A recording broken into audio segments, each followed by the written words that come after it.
જમ્મુ કાશ્મીરના પહેલગામ ખાતે થયેલા આતંકી હુમલાના વિરોધમાં ધંધુકા શહેરના બજારો સજ્જડ બંધ જોવા મળ્યા।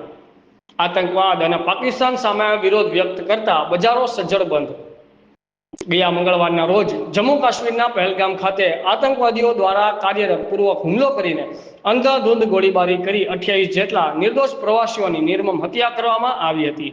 આ ઘટના બાદ સમગ્ર દેશના લોકોમાં ભારે આક્રોશ જોવા મળ્યો હતો।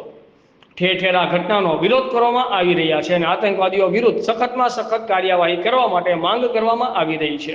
આ ઘટના બાદ અમદાવાદ જિલ્લામાં પણ શોકનો માહોલ છવાયો છે અને આ ઘટનામાં શહીદ થયેલા મૃતકોને જિલ્લાના વિવિધ વિસ્તારોમાં શ્રદ્ધાંજલિ આપવામાં આવી રહી છે। તેથી આજે વહેલી સવારથી ધંધુકા શહેરમાં વેપારીઓ દ્વારા દુકાનો બંધ રાખીને આતંકવાદીઓ વિરુદ્ધ નોંધાવ્યો હતો। મૃતકોને ન્યાય મળે તે માટે સરકાર દ્વારા આતંકવાદીઓ વિરુદ્ધ સખતમાં સખત કાર્યવાહી કરવામાં આવે તેવી માંગ સાથે ધંધુકા શહેરના બજારો સજ્જડ બંધ રહ્યા હતા।